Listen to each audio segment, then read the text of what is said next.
Bonjour, bonjour tout le monde. Le webinaire va commencer dans quelques instants.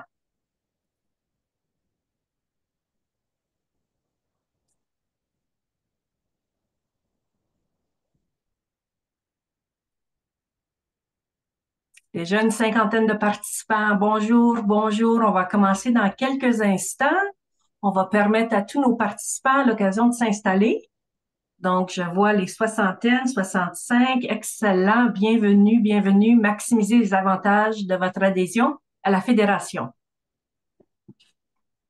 Donc, encore quelques minutes. Je vois beaucoup de participants. On va avoir une belle session aujourd'hui.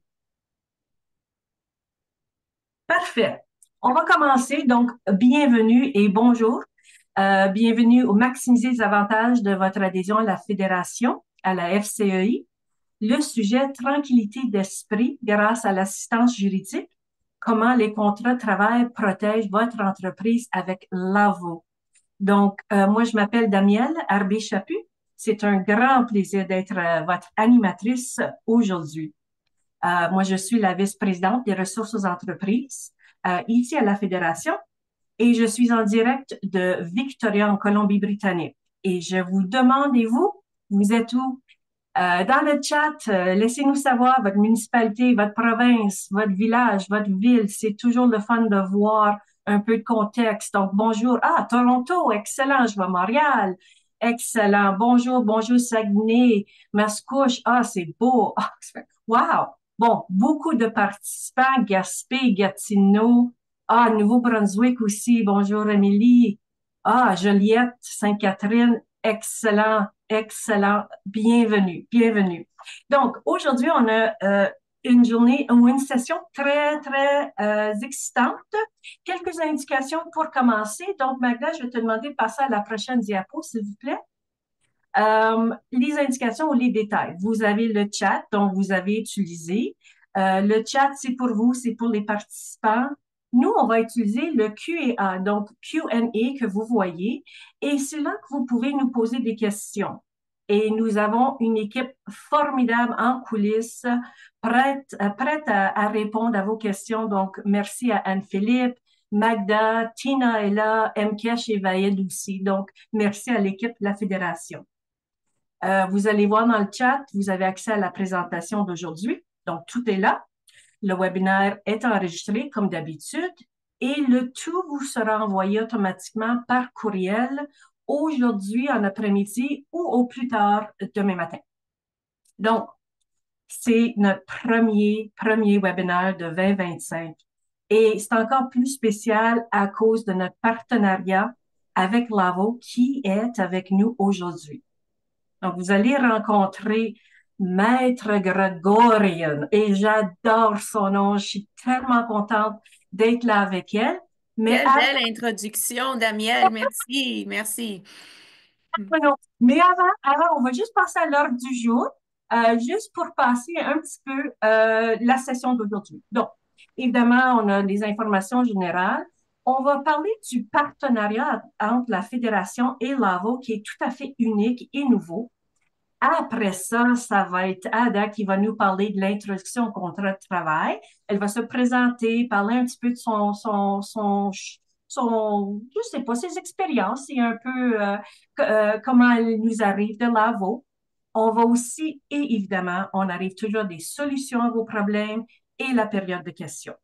Donc, on va passer à la prochaine diapositive, s'il te plaît, Magda. Donc, l'entente et le partenariat avec Lavo est super intéressant. Premièrement, moi, ça fait à peu près, je pense même plus de 10 ans que je suis avec la fédération. Ça fait facilement au-delà de 10 ans qu'on essaye et qu'on tente d'offrir des services, des conseils, soutien juridique à nos membres. Et c'est finalement le moment avec Lavo. Donc, c'est pour ça qu'on est ici aujourd'hui. On a un partenariat super intéressant. Ça a commencé au mois de novembre en 2024 et on va vous parler un petit peu du processus de comment vous pouvez accéder au partenariat. Donc, la prochaine diapositive, je vais vous montrer un petit peu comment ça fonctionne et c'est quoi les options que vous avez. C'est super intéressant parce que c'est inclus avec votre adhésion. Bon, vous nous contactez. Super simple, vous êtes habitués. Appelez à RH Éclair, parlez à nos conseillers, nos conseillères. Vous avez notre numéro de téléphone, notre adresse courriel. Et comme d'habitude, vous parlez de votre situation. Posez vos questions, votre défi, vous expliquez avec le conseiller au téléphone ou évidemment par courriel. C'est possible qu'on peut tout répondre, qu'on peut vous fournir des infos que vous avez besoin et c'est beau. Mais ça se peut que votre situation exige des conseils juridiques. Et maintenant, on peut vous l'offrir. Donc, encore là, vous parlez au conseiller, c'est toujours par l'entremise des services ressources aux entreprises. Et le conseiller va faire une demande, va déposer une demande en votre nom à l'AVO et l'avocat vous rappelle. Puis ça, c'est inclus avec votre adhésion. Donc, c'est un service incroyable qui est à votre disposition maintenant. Si jamais, et ça arrive, qu'on a besoin de représentation ou on a un document complexe, un contrat ou une situation très, très spécifique et on a besoin d'un support additionnel, vous avez aussi accès à une représentation juridique quand vous l'avez besoin. Et encore là, très simple, appelez-nous, on dépose la demande, l'AVO vous suggère un avocat et vous avez une première conversation avec l'avocat de l'AVO pour voir c'est quoi les coûts, c'est quoi le processus, est-ce que vous vous entendez bien avec cet avocat-là? Et si vous décidez de retenir les services, vous avez un rabais exceptionnel de 25 sur les frais. Donc, tout ça qui a été négocié entre la Fédération et l'AVO, et c'est un partenariat extrêmement excitant et très, très populaire, je dois admettre. Donc, je vais passer à un peu pourquoi le sujet qu'on a choisi, parce que c'est peut-être pas évident, mais le partenariat, comme j'ai mentionné, a été lancé en novembre 2024, le 1er novembre, actually. Puis depuis ce lancement, les questions que les membres posent régulièrement à l'AVO, c'est au sujet des indemnités de départ. C'est vraiment la question la plus populaire. Et puis, si on se pose la question, c'est quoi le lien entre ça et les contrats de travail? Bien, c'est exactement le pourquoi de notre sujet aujourd'hui. C'est parce que le contrat de travail est un outil les plus importants pour protéger votre entreprise. Donc, évidemment, je le sais, vous avez super hâte de parler avec Maître Grégorienne, mais étant une personne très, très curieuse, je vais juste vous lancer un petit sondage pour nous donner un aperçu de votre réalité. Donc, dans quelques instants, vous allez voir un sondage. Et là, c'est vraiment au sujet de la fréquence, de comment vous composez avec vos contrats de travail. Est-ce que possiblement vous n'avez pas de contrat de travail par écrit? Ça va, ça arrive. Possiblement, vous les mettez à jour à l'embauche. Pas de problème. Il y a certaines entreprises qui vont faire des renouvellements ou une mise à jour des contrats quand il y a une promotion. Puis il y a des gens aussi, des entrepreneurs qui vont faire une révision régulièrement de leurs conditions de leur contrat. Donc, répondez au sondage pour nous donner une idée un peu de votre contexte, votre réalité, et ça va nous donner un petit peu plus d'informations pour pouvoir parler des contrats, que ce soit au Nouveau-Brunswick, que ce soit au Québec, pour nos francophones, nos entrepreneurs francophones membres de la Fédération. Ah, et Lévi, je vois. Bonjour, Audrey. Donc, sondage éclair, résultat. Donc, on voit quand même plusieurs différentes façon de procéder. Donc, on a des gens qui font que le contrat avec l'embauche, 27 non, excuse-moi, avec l'embauche, 40 27 vous n'avez pas de contrat, pas de problème, on a une solution.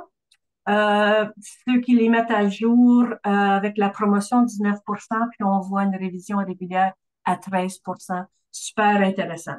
Donc, sans plus tarder, je le sais, je vous présente et je lance la parole à Maître Ada Gregorian. Merci, merci Ada d'être là avec nous aujourd'hui.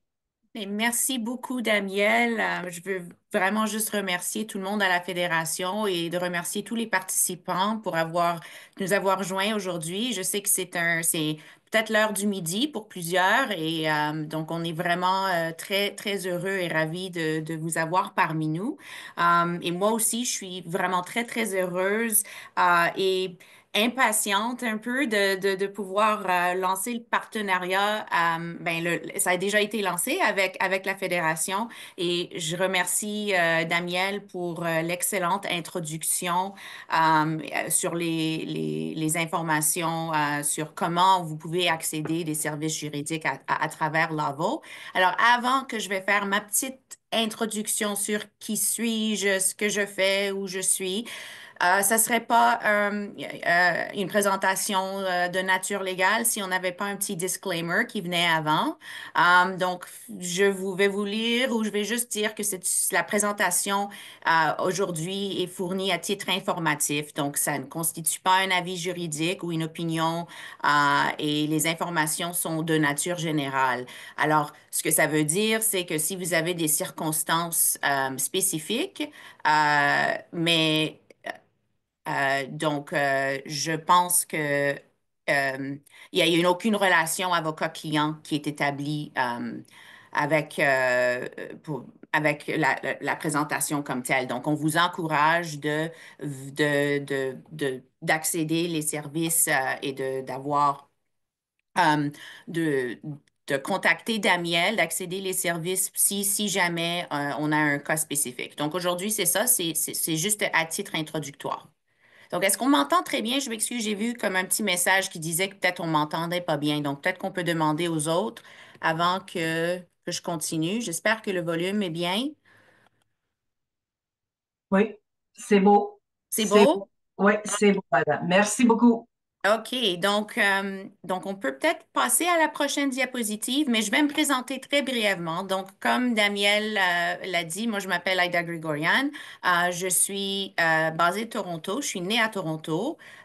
J'ai poursuivi mon bac à l'Université de York en sciences politiques et ensuite j'ai fait mon séjour à l'Université de droit à Ottawa où j'ai entamé mes études au programme de Common Law français. Cela fait plus de 10 ans que je suis licenciée en Ontario et ma carrière juridique a débuté en litige, donc principalement dans le domaine du droit de l'assurance, mais aussi avec le droit de l'emploi. Et je conseillais des banques et les compagnies d'assurance en matière de litige, droit de l'emploi, litige de risque au sein des corporations. Donc, j'ai aussi entamé plusieurs cours et certifications durant ma carrière, incluant un certificat de médiation, euh, surtout dans le milieu du litige entre employés et employeurs. Et donc, l'objectif principal, comme Daniel vous l'a bien expliqué, l'objectif aujourd'hui, c'est de vous sensibiliser et de sensibiliser les propriétaires de petites entreprises aux considérations liées au droit de travail et au contrat. Donc, on veut vous encourager d'utiliser les outils et les ressources qui sont mis à votre disposition par l'entremise de la Fédération et avec le partenariat avec Lavo. Et le but aujourd'hui, c'est pas de faire un deep dive de la loi canadienne, mais c'est de mettre en lumière les principes et de vous fournir un cadre de base qui peut vous servir de ligne directrice. Donc, je vais essayer de synthétiser la matière.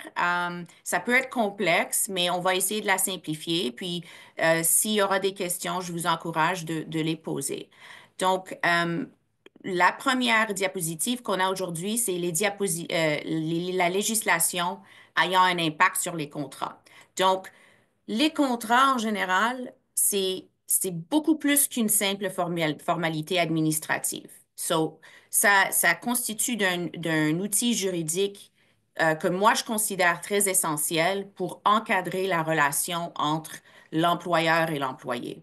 Donc, le but, vraiment, c'est aussi de prévenir des litiges, prévenir des maux de tête dans le futur et aussi de rassurer la stabilité de votre entreprise. Donc, c'est très important le contrat comme outil de base qui va clarifier les droits et les obligations de chacun, donc de l'employé et de l'employeur. Et les contrats permettent non seulement de protéger votre entreprise contre les risques juridiques, mais aussi de favoriser un environnement de travail qui est structuré. Donc, au Québec spécifiquement, le droit du travail est régi par la loi sur les normes du travail. Donc, on peut appeler ça la LNT. Et en Ontario et au reste du Canada, c'est usually called the ESA, so Employment Standards Act. Et au Québec, ça s'appelle l'équivalence, c'est la LNT, la loi sur les normes du travail. Et la loi sur les normes du travail, la LNT, elle établit les normes minimales d'emploi. Donc, on va parler de salaire, les heures de travail, les congés, le préavis de fin d'emploi et les jours fériés, par exemple. Et au Québec, par exemple, on a aussi le Code civil du Québec. So, ça va encadrer les relations contractuelles, y compris les contrats de travail.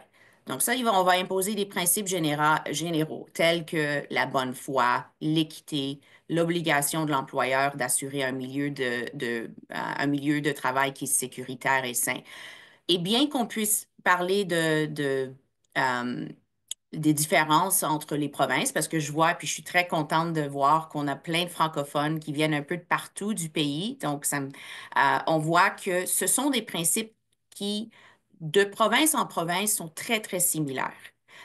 Donc, par exemple, les concepts de bonne foi, d'équité, d'obligation de l'employeur d'assurer un milieu de travail sécuritaire, c'est pareil dans toutes les provinces. Bien que ça soit encadré, on parle du Code civil du Québec, ça c'est pareil dans toutes les provinces. Et ensuite, on a aussi, par exemple, nous, on a sur ce diapositive, on parle de common law. Common law, c'est-à-dire les décisions prises par les juges, donc la jurisprudence de toutes les provinces. Et les actes relatifs à l'accessibilité, ça aussi, il y a des actes qui sont au niveau fédéral et il y a des actes qui sont au niveau provincial aussi. Donc, Magda, si on peut passer à la diapositive 10. Donc, on peut parler ici, on va regarder sur les exemples de la LNT, ou en anglais, ça serait Employment Standards Act. Donc, des exemples, comme on a dit, c'est les heures de travail, les heures supplémentaires, les congés, licenciement et indemnité de cessation d'emploi, la gestion des dossiers, la période d'indemnité de vacances et le paiement des salaires. On a aussi euh, la Charte des droits et libertés de la personne, ça c'est au Canada en général, et le Code civil on a parlé de ça. On a parlé spécifiquement, au Québec, il y a l'article 2091 qui stipule essentiellement que chacune des parties a un contrat. euh, Pardon, j'ai eu un problème ici, technique. OK. Chacune des parties a un contrat à durée indéterminée peut y mettre fin en donnant à l'autre un délai de congé. Donc, pour moi, je vais juste dire que bien que ces articles-là puissent sembler très simples, ils ont été considérablement nuancés par la jurisprudence.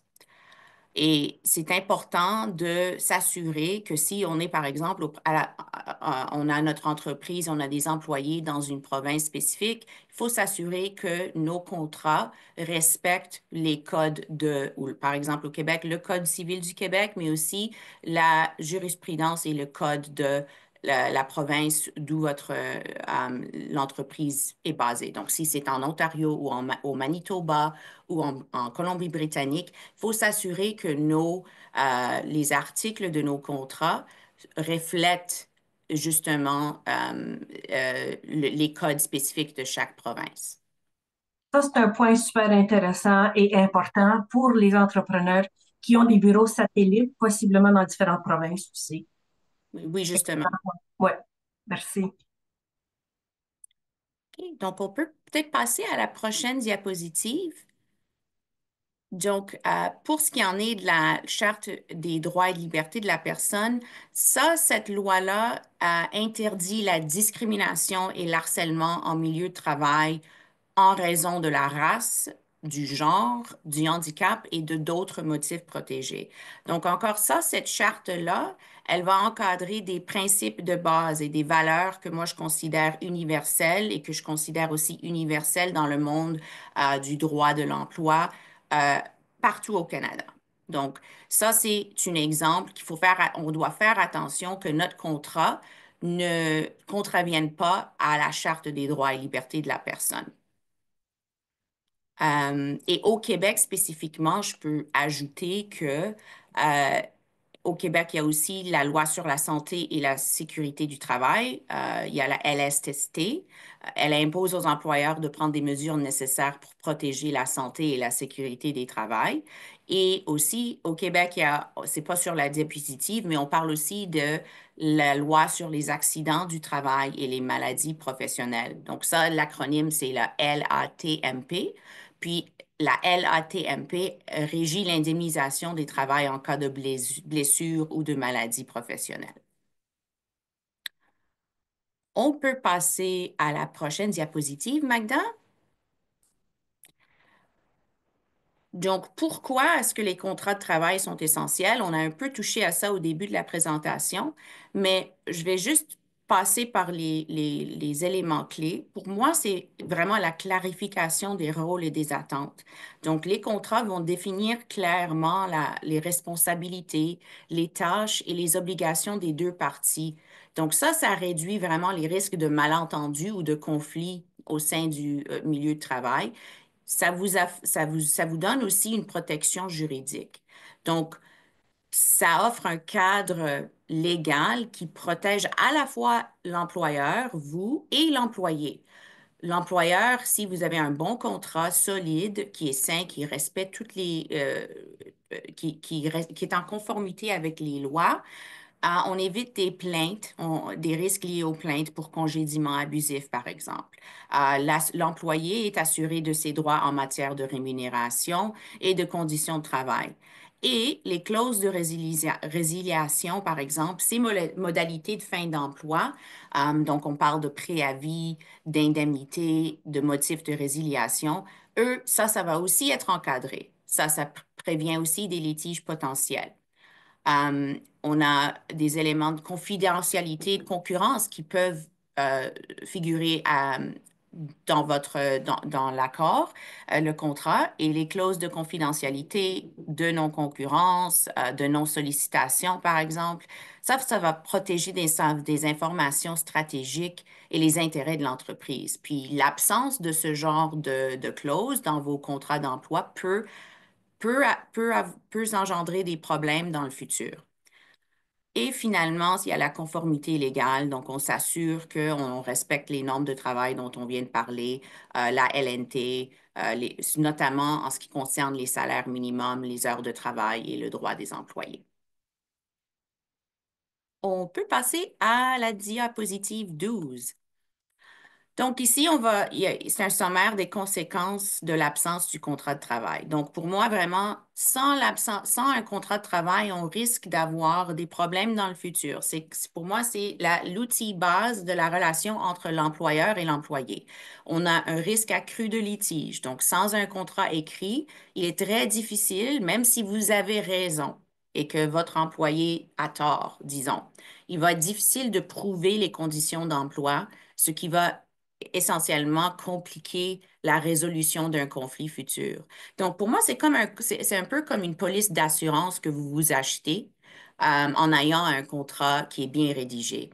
Ça crée aussi une incertitude juridique. Donc, on sait que la loi, elle change, elle évolue, et les règles par défaut s'appliquent parfois au détriment des employeurs. Donc, si un entrepreneur, par exemple, indépendant, peut être considéré comme un employé. Donc, même si vous n'avez pas d'entente avec cette personne, l'absence de l'entente et les conditions spécifiques et la nature de leur job avec vous peut être interprété par la Cour comme étant une relation employé-employeur. Et ça, c'est quelque chose qu'on veut éviter, puis c'est très évitable en ayant un encadrement très, très propre, simple, qui explique c'est quoi la nature de la relation.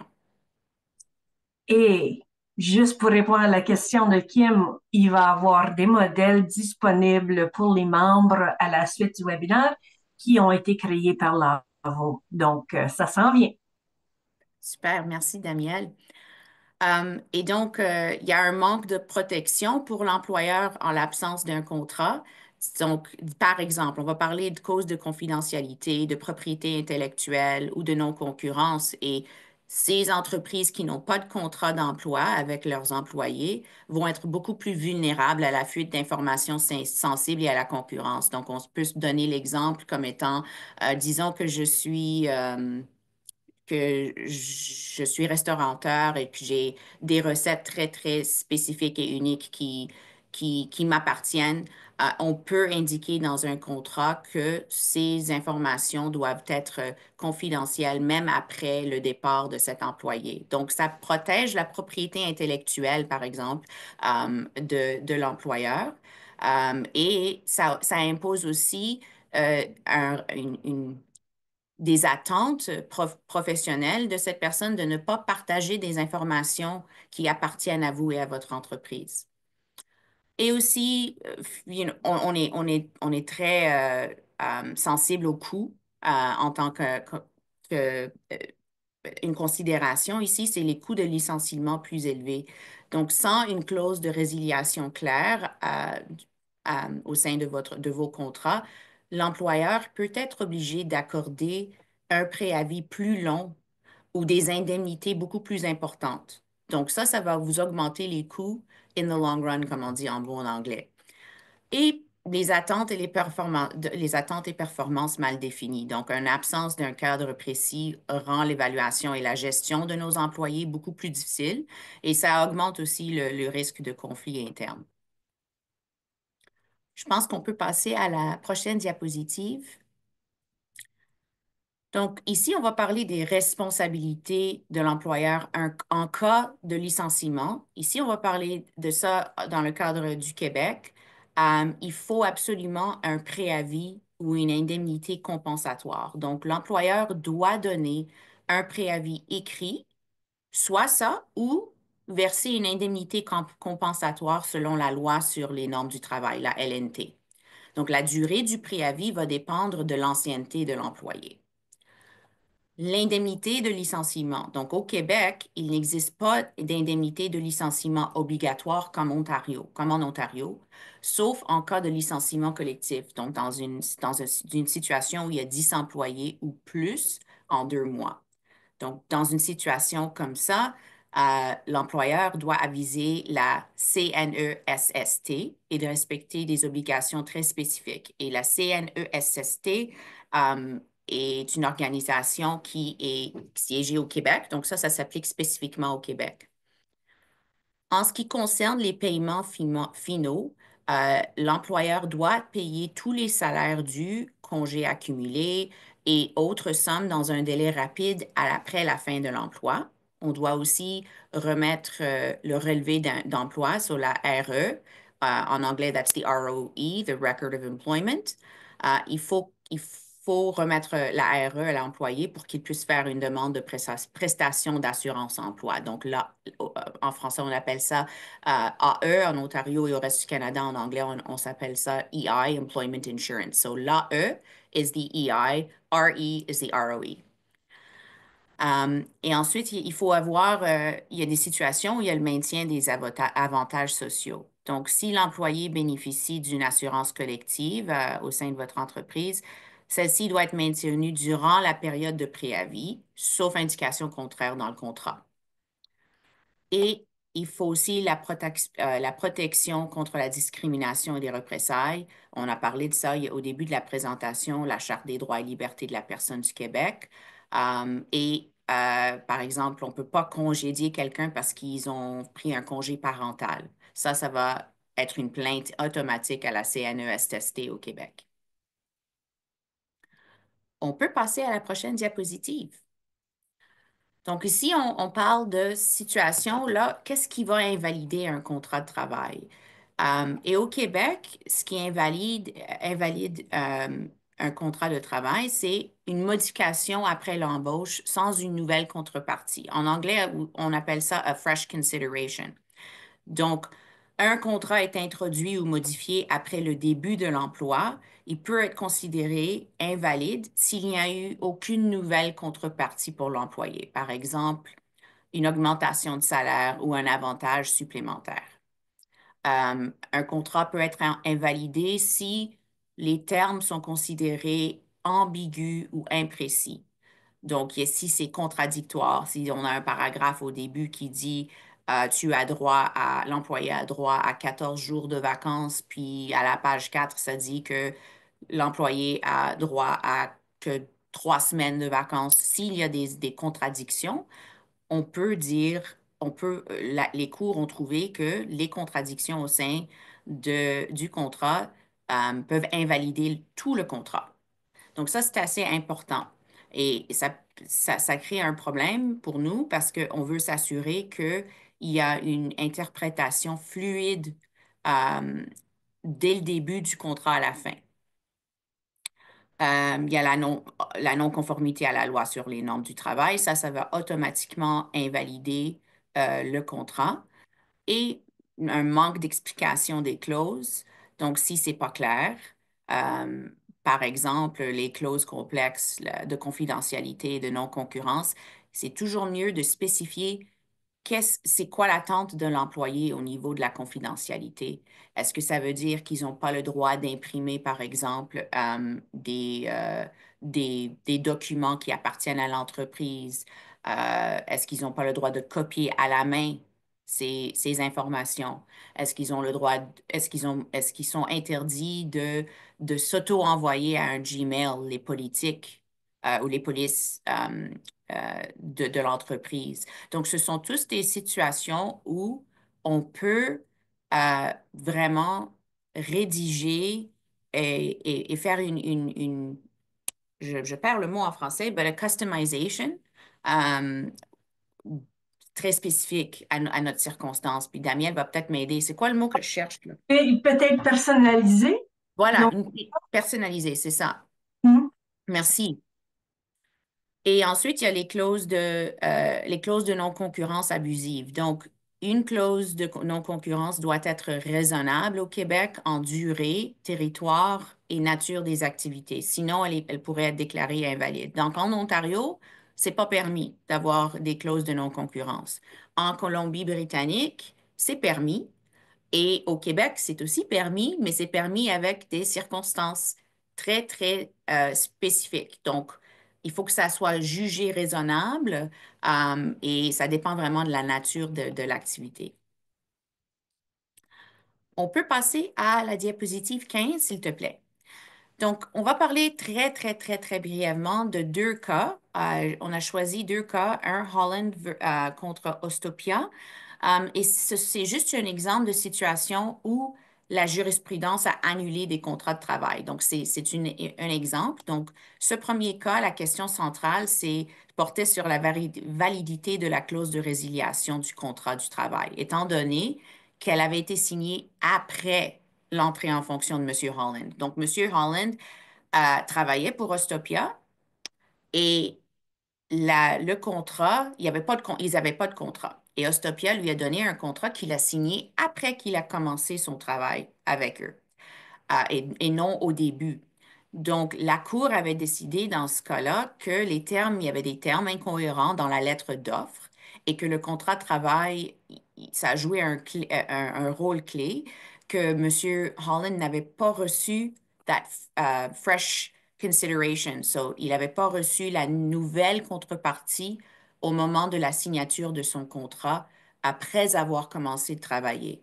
Donc, pour les employeurs, il faut s'assurer que tous les contrats de travail sont signés avant que l'employé commence à travailler. Et si on a une situation où, OK, on n'a pas un contrat, mais quelqu'un travaille avec nous pendant des semaines, des mois, peut-être des années, la suggestion ici, c'est d'offrir une nouvelle contrepartie avec le contrat. Donc, c'est essentiel que toute modification du contrat après l'embauche, pour que toute modification du contrat après l'embauche soit valable. On peut passer à la diapo 16, s'il te plaît. Et le deuxième cas qu'on a choisi, juste à titre d'exemple aussi, c'est le cas Waxdale. Ça, la question centrale portait sur la validité d'une clause de résiliation et plus spécifiquement sur la validité des clauses qui n'étaient pas conformes sur la loi sur les normes d'emploi. Donc, dans ce cas-là, la Cour d'appel a jugé que une clause qui était non conforme à la LNE rend toutes les clauses de résiliation du contrat invalides, même si elles sont distinctes. Donc ça, c'était un exemple de, quand j'ai parlé il y a pas longtemps de la fluidité du contrat, la fluidité du langage. Donc, les contrats doivent être interprétés dans leur ensemble et une clause illégale ne peut être dissociée du reste des dispositions. Donc, la Cour préfère de dire, écoute, s'il y a quelque chose que nous considérons d'illégal au sein de votre contrat, on considère que tout le contrat est invalide. Donc, encore, pour les employeurs, c'est crucial de revoir et de rédiger avec soin nos contrats de travail pour qu'on puisse garantir que toutes les clauses de résiliation respectent la LNE. Et pour les employés, la décision renforce la protection des employés. Et je peux dire que juste en droit des contrats, cette décision-là a établi un précédent de jurisprudence qui était assez importante. Ça a souligné une clause illégale ne peut être séparée ou appliquée indépendamment des autres clauses. Puis ça a changé beaucoup de choses, surtout en Ontario, pour plusieurs entreprises ont dû reviser leur contrat parce que c'était du jour au lendemain, après cette décision, tous les contrats étaient euh, invalides. On peut passer à la diapositive 17. Donc, si on parle des clauses de non-concurrence, je peux vous dire qu'au Québec, les clauses de non-concurrence sont régies par le Code civil du Québec, spécifiquement l'article 2089, qui va énoncer les conditions nécessaires pour que la clause soit valide. Donc, on en a parlé un peu avant, c'est la limitation de la durée. Donc, la clause doit spécifier une période de temps qui est considérée raisonnable pendant que l'employé ne pourra pas exercer des activités concurrentes. C'est une zone géographique restreinte, c'est-à-dire que si la personne, je peux vous donner un exemple, si la personne travaille à Montréal, mais qu'elle déménage à Chicoutimi, une clause de non-concurrence pourrait être limitée au centre-ville, à l'île de Montréal. Donc, on peut pas prévenir une personne de travailler la même fonction, donc, par exemple, d'être un chauffeur de taxi à Chicoutimi, s'il déménage à Chicoutimi. Donc, ils vont pas être prévenus de pouvoir travailler dans une autre zone. Donc, on a une zone géographique restreinte pour la clause de non-concurrence. Puis aussi, on doit aussi considérer le type d'emploi et d'activité. J'ai utilisé les chauffeurs de taxi parce que ça se passe, c'est un exemple courant. Et donc, des restrictions qui sont imposées par cette clause doivent être nécessaires pour protéger les intérêts légitimes de l'employeur. C'est pas parce qu'on n'aime pas un employé pour lui dire, OK, ben, tu vas plus jamais, à cause tu peux plus jamais travailler en tant que chauffeur de taxi dans la province du Québec. Ça serait considéré déraisonnable et ça serait une contrainte qu'on considérerait excessive sur la capacité de l'employé à gagner sa vie. Donc, bien qu'elle ne soit pas interdite dans certaines provinces, les clauses de non-concurrence, on doit se souvenir qu'elles doivent être raisonnables et justifiées, et sinon, parce que sinon, elles peuvent être invalidées par un tribunal. Et on peut passer à la diapositive 18. Ça, c'est les clauses qui ne peuvent pas être unilatérales. Et j'aime beaucoup ce dessin ou cette image parce que je pense que ça représente très bien l'essence de ce que ça veut dire quand on dit que les clauses ne peuvent pas être unilatérales.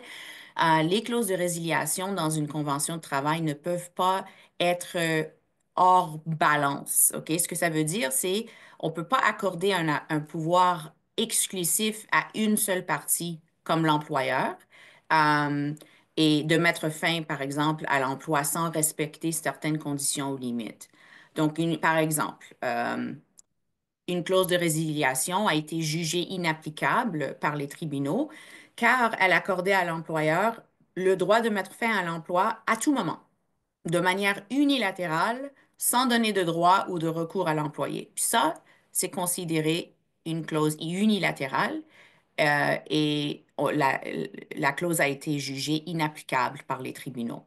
Et ça illustre l'importance de la justice et de la balance dans la rédaction des clauses de résiliation afin qu'on garantisse qu'elles soient équilibrées et légales.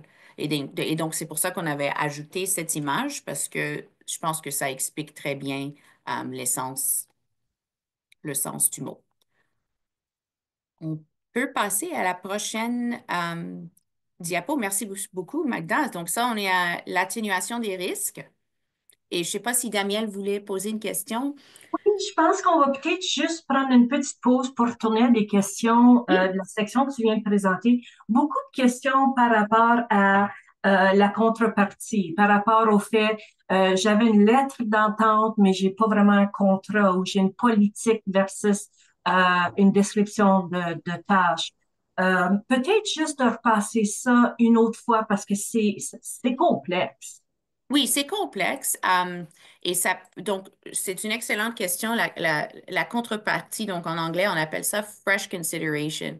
Donc, euh, en principe, ce que ça veut dire, c'est que si on a un employé qui travaille pour nous pendant longtemps, mais qu'on n'a pas, on a une offre, une lettre d'offre, mais on n'a pas un contrat spécifique. Puis là, on se dit, OK, maintenant, on a entendu la présentation on veut s'assurer qu'on s'organise comme il faut. On va appeler peut-être Lavo, on va consulter les ressources, puis on veut s'arranger pour qu'en 2025, on soit plus organisé. OK, on veut s'organiser. Alors, comme élément ou comme point de départ, la première chose, c'est de s'assurer qu'on a une lettre d'offre, un contrat bien rédigé et que si on va présenter ça à l'employé qui n'avait pas un contrat valide, considéré valide, il faut lui offrir une contrepartie. Quelque chose. Oui. Quelque Quelque chose. Donc, ça peut être une chose. augmentation de salaire, ça peut être des congés additionnels. Donc, disons que avant c'était 14 jours, on peut lui donner 15 jours. Ça peut être acceptable. Disons que la personne était payée à l'heure ou avait un salaire de 22, 23 dollars de l'heure. On peut lui faire une augmentation à 24 dollars de l'heure. Et ça, un tribunal considérerait ça comme étant une contrepartie raisonnable et tout ira bien. Parfait. Et Ada, juste pour confirmer, est-ce que le renouvellement et le nouveau contrat, c'est-tu vraiment la même chose? Parce que j'ai vu la question de Geneviève, c'est super bien. Mais si c'est juste un renouvellement, puis il n'y a pas de changement, est-ce qu'on a besoin des Une nouvelle contrepartie? contreparties? Oui, Oui, c'est oui, pas oui. trop Non, non, c'est vrai, intimidant. c'est un terme que, oui, ça c'est une excellente question, puis je suis heureuse que ça a été posé parce qu'il faut aussi faire la distinction entre quelqu'un qui est un independent contractor, donc quelqu'un qui est pas nécessairement un employé de l'entreprise. Donc, ça va vraiment dire, si c'est un entrepreneur qu'on paye, like kind of as pay as you go, comme on dit en anglais, donc disons qu'on veut que la personne soit là pendant un projet de 3 mois. Puis le projet n'est pas fini, donc on va faire une extension de l'accord qu'on a avec cette personne. On n'a pas besoin de mettre une nouvelle contrepartie pour les entrepreneurs indépendants. Mais si la personne est une employée de l'entreprise comme permanente, c'est-à-dire qu'elle a accès aux bénéfices, qu'elle est salariée, donc là, il faut une nouvelle contrepartie. Mais je pense que la situation décrite par Geneviève, il me semble que c'est un entrepreneur indépendant qu'on est en train de renouveler leur terme puisqu'un projet n'est pas fini ou on a encore besoin de leurs services. Parce que eux, ce sont des indépendants, on doit les voir comme étant une catégorie de personnes qui travaillent pour nous distinctes des employés. Merci. OK? Et donc, pour atténuer les risques de préavis raisonnables et de dommages-intérêts, de procès pour licenciement abusif, il faut s'assurer que l'on respecte toutes les obligations de bonne foi qui sont prévues par là où les législations applicables et que l'on dispose d'un contrat de travail valide que tous les employés signent dès le départ. Donc, le conseil qu'on vous donne, c'est de consulter régulièrement un professionnel de droit pour réviser vos contrats au moins 2 fois par an car la jurisprudence dans ce domaine évolue fréquemment et les conséquences financières peuvent être importantes. Donc, je peux vous dire que au sein de l'entreprise une autre entreprise où j'ai travaillé, on avait mis ça comme un objectif pour l'entreprise. C'est dans notre calendrier. 2 fois par an, on va consulter un avocat juste pour s'assurer que nos contrats sont mis à jour. Et vous pouvez contacter la ligne juridique Lavo, et je suis certaine que Daniel pourra vous aider aussi. Avec plaisir, avec plaisir. Puis justement, on arrive à la section, la partie de questions et réponses, mais avant, on va juste vous montrer un tableau pour faciliter un peu les solutions que vous avez à la portée de la main. Donc, j'ai un contrat de travail de 6 pages ou moins. Donc, un contrat assez simple. Appelez-nous. Ça fait partie du service, ce qu'on appelle PLA, c'est le groupe d'avocats au téléphone qui nous aide, qui aide nos membres. On peut faire une révision, mais ce service-là qui est inclus dans votre adhésion, c'est un service de questions, c'est une discussion. Si vous avez un contrat qui est plus large, plus de 6 pages, vous avez accès les avocats à prix réduit avec le rabais de 25%. Donc, vous avez une autre option de ce côté-là. Si vous n'avez aucun contrat, vous avez 3 options. On va vous fournir avec un modèle de Lavo et vous pouvez l'utiliser tel quel. C'est idéal pour les emplois typiques, mais on suggère pas de le modifier vous-même parce que, comme vous avez entendu, c'est quand même assez complexe et sensible. Ou vous pouvez aussi personnaliser un contrat avec Lavo, avec un avocat de Lavo. Puis ça encore là, c'est avec le rabais de 25%. De toute façon, vous n'avez pas besoin de vous souvenir de toutes ces options-là. Appelez-nous. On repasse les options avec vous. Il y a des options à coût, il y a des options qui sont incluses dans votre frais d'adhésion. Donc, ça fait partie de la présentation que vous allez recevoir. Donc, vous pouvez toujours y référer plus tard. Ada, on va passer à quelques questions. Oui. Ça te convient? Parfait. Donc, je vais juste retourner en première question, c'est de retourner à la section quand on parlait de indemnité de licenciement. Parce que là, on parlait des employeurs dont la masse salariale est égale ou supérieure à 2,5 millions de dollars. Je pense qu'on veut juste clarifier là que ça, c'est spécifique à l'Ontario et qu'au Justement. Québec, OK, et qu'au Québec, c'est un petit peu différent. Donc, encore là, on voit tu sais, comment c'est complexe au Québec, en Ontario, les autres provinces. Donc, si jamais vous avez des questions, appelez-nous. On a Lavo qui nous soutient. On peut répondre à de telles questions. Donc, je voulais juste préciser ça. Parfait. Puis Euh, aussi, juste si je peux ajouter qu'on a les avocats Lavo qui sont euh, experts dans leur domaine et non seulement dans leur domaine, mais aussi dans leur zone géographique.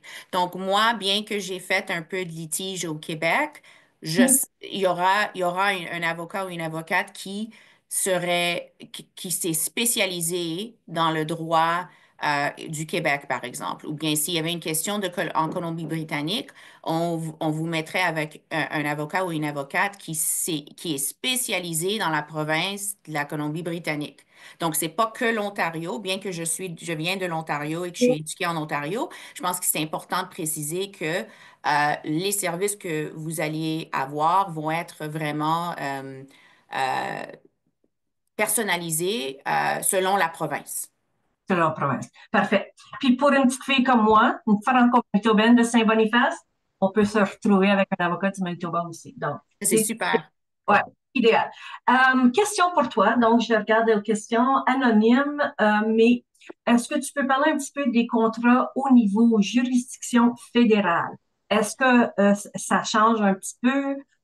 Est-ce qu'on a certaines, je sais pas, complexités, un petit peu Ça, différentes? c'est un peu plus complexe au niveau fédéral. Je dirais qu'au niveau fédéral, il y a des conditions très spécifiques aussi qui dépendent de la nature de l'emploi. Donc, Mhm. ça, c'est très différent. Donc, si par exemple, on parle d'un contrat fédéral dans l'exploitation des ressources naturelles, OK? S'il y a un contrat, ça, c'est très, très, très spécifique. Si on a un contrat en cybersécurité pour l'offre de services de cybersécurité ou de IT à Ottawa, et c'est un contrat fédéral, il y a des conditions très, très spécifiques. Et donc, pour moi, je pense que pour c'est mieux de consulter avec quelqu'un qui peut vous donner la précision sur ce genre de contrat. Donc, c'est très Ouais, spécifique. Oui. très spécifique. Donc là, on fait un petit pitch pour le 25% rabais que Oui, les gens peuvent justement. avoir. Oui, excellent, excellent. OK. Prochaine question, parce que c'est toujours la terminologie qui peut être difficile, surtout quand on compose en français et en anglais, et même versus Saint-Boniface et le Québec, ça peut changer. Est-ce que tu peux donner un petit peu plus d'informations? Congédiement, Oui. licenciement. Oui, absolument. Et Ça fait pareil. Oui. je suis très heureuse que tu poses la question, Daniel, parce que pour moi aussi, parfois, je me retrouve à confondre les deux termes. Et donc, c'est une excellente question. Le congédiement, c'est une mesure disciplinaire ou administrative prise par l'employeur pour mettre fin à l'emploi d'un salarié. Donc, c'est généralement motivé par une faute du salarié, comme par exemple l'incompétence, un rendement insatisfaisant ou l'indiscipline d'une faute grave, par exemple le vol. OK? Il y a quelqu'un qui vous vole du matériel qui appartient à l'entreprise. Ce congédiement doit être justifié par une cause réelle et sérieuse. Et le salarié pourrait contester la décision devant un tribunal administratif s'il le veut, s'il estime qu'il a été congédié sans cause juste et suffisante. Donc ça, c'est le congédiement. Le licenciement survient lorsque l'employeur doit mettre fin au contrat d'un salarié pour des raisons économiques ou pour des raisons organisationnelles ou, ou des raisons technologiques qui ne sont pas liées à la conduite ou à la performance du salarié. Donc, c'est-à-dire, un exemple serait une réorganisation, une baisse de revenus, la fermeture d'un département ou la suppression d'un poste. Ça peut justifier un licenciement. Donc, le licenciement peut être individuel ou collectif, donc c'est-à-dire parfois on est malheureusement dans une situation où on doit mettre à la porte ou mettre à pied un département entier en raison de une réorganisation, d'une baisse de revenus ou de la fermeture d'un département. Donc, l'employeur, là, il doit respecter certaines obligations, comme accorder un préavis raisonnable ou une indemnité de fin d'emploi. Donc, ça, c'est sauf dans un cas de licenciement pour un motif économique exceptionnel, par exemple une faillite. Donc, si je peux juste résumer les deux, un congédiement, c'est la rupture du contrat en raison du comportement ou de la performance du salarié. OK? Et la licenciement, c'est la rupture du contrat pour des raisons indépendantes du salarié, c'est-à-dire une cause organisationnelle ou économique. Parfait, merci. Très bonne. Ça, c'est très clair. OK, Merci. merci. Donc, je suis heureuse d'avoir clarifié ça parce que moi aussi, j'ai dû réétudier ces concepts. C'est très facile de Des les comprendre. mélanger. Oui, de les mélanger, oui. Absolument. Oui, excellent. Une autre question intéressante. Les employés saisonniers, OK. est-ce que c'est différent par rapport au contrat? Euh, Quelques clarifications? Oui, donc pour les employés saisonniers, encore, ça va dépendre de la juridiction et de la province, puisqu'il peut y avoir des droits spécifiques qui s'appliquent. Mais c'est un peu comme la question qui a été posée avant par Geneviève. D'habitude, les employeurs saisonniers sont, ben, la majorité du temps, on essaye d'avoir les employés saisonniers sur un contrat comme un entrepreneur indépendant, c'est-à-dire qu'on va faire un renouvellement. Donc, encore, je sais par exemple quand à l'Est, avec les gens qui ont un emploi saisonnier, par exemple ceux qui travaillent dans la pêcherie. OK? Hmm. Et c'est très saisonnier, c'est-à-dire durant l'hiver, à l'île du Prince-Édouard, on peut plus, les gens peuvent plus aller à la pêche. OK? Eux se sont considérés comme étant des employés saisonniers par l'entreprise. Et donc, je sais à l'île du Prince-Édouard, il y a des règlements au niveau fédéral pour avoir accès à une prestation du gouvernement durant l'hiver, parce qu'ils ne peuvent pas travailler dans des conditions glaciales, il faut que le contrat respecte une norme spécifique à la province. Donc, encore, c'est une situation où on doit faire attention à ce que le contrat est rédigé en respect et en conformité des règlements de la province. Et pour les travailleurs saisonnières, il y a des entreprises qui décident de les avoir en tant qu'employés permanents, puis il y en a d'autres qui décident, non, non, non, je préfère les avoir euh, en tant que independent contractors, comme entrepreneurs indépendants, puisque comme ça, je peux continuer de les renouveler si j'ai besoin d'eux. Mais si que je les garde en tant qu'employé, il faut que je continue à payer leurs prestations de santé, par exemple. Donc, il y a des considérations à prendre et je pense que ça dépend vraiment de l'entreprise si la personne qui travaille en tant que travailleur saisonnier, si elle est classifiée comme entrepreneur indépendant ou un employé. Un employé. Excellent, excellent, merci. Merci. On a encore le temps pour quelques petites questions. Je vais essayer d'en mettre autant que possible. Dans ces contrats, puis là, ceci, c'est une question anonyme, mais euh, si ça donne, on a beaucoup de business, ça va bien, deuxième succursale est mise sur pied. Euh, c'est quoi, en fait, de changer les contrats? Comment est-ce qu'on s'y prend si on veut changer les contrats pour que les employés puissent circuler entre les succursales? Parce que ça peut être le déplacement peut être quand même un point, un pépin dans les contrats. Mhm. C'est quoi la meilleure façon quand une entreprise grandit et on a un besoin spécifique tel que le roulement d'employés d'une entreprise à l'autre, d'une succursale à l'autre? Est-ce qu'il y a des considérations assez spéciales dans ces cas-là ou?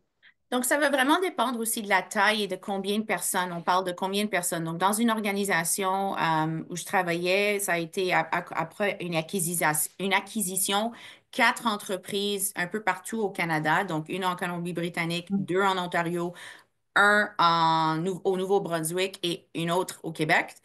On était tous amalgamés ensemble, puis du jour au lendemain, on appartenait à une autre entreprise parente, like a parent company. Et donc, dans ce cas-là, on a des employés qui sont dans toutes les provinces, il y en a qui travaillaient de la maison, il y en a qui travaillaient à un bureau. Et donc, les conditions de chacun de ces contrats, il fallait on s'est mis à la table, puis on a dit, mon Dieu, ça va être un travail très difficile. C'est pas clair, parce qu'il faut aussi respecter les conditions des contrats qui existaient avant. Donc, si on voulait changer les situations, il fallait leur donner quoi? La contrepartie. Donc, peu importe la province, il fallait qu'on ajuste. Donc, on s'est dit, OK, on a deux choix. On peut soit donner un nouveau contrat à tous les employés du Canada, OK? Et en faisant ça, il va falloir qu'on leur donne un petit quelque chose comme une contrepartie de différent, ou on respecte leurs conditions de travail principales avant l'acquisition.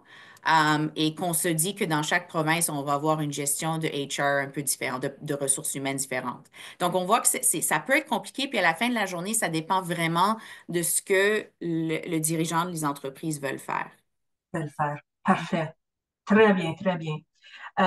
Et la dernière question, parce que je pousse toujours, je vais essayer d'en ajouter une dernière.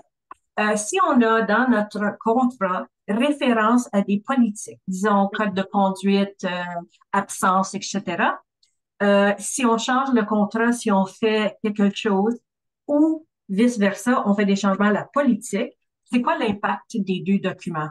C'est une excellente question. Puis la manière la plus simple d'adresser ceci, c'est de mettre une clause dans le contrat qui dit que l'entreprise se réserve le droit de, euh, de mettre à jour ses politiques et que une condition de l'employé, c'est de toujours respecter la version de la politique la plus récente.